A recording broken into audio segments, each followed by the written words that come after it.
Hi friends, నేను మీ హరిప్రసాద్. ఇప్పుడు మీరు చూస్తున్న మొక్క చాలా అరుదుగా కనిపించే మొక్క.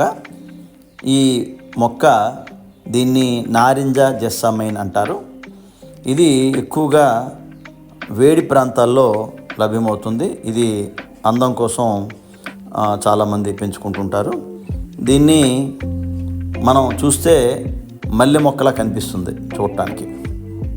ఈ మొక్క ఏంటంటే తెలుపు మరియు గులాబీ రంగులో పూలని ఇస్తుంది.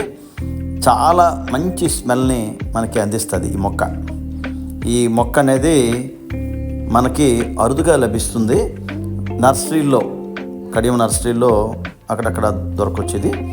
దీని ఆకుల వల్ల, దీని తాలూకా వేరు వల్ల కూడా కొన్ని లాభాలు అని చెప్తారు. దీన్ని మనం ఇళ్ళల్లో పెంచుకుంటే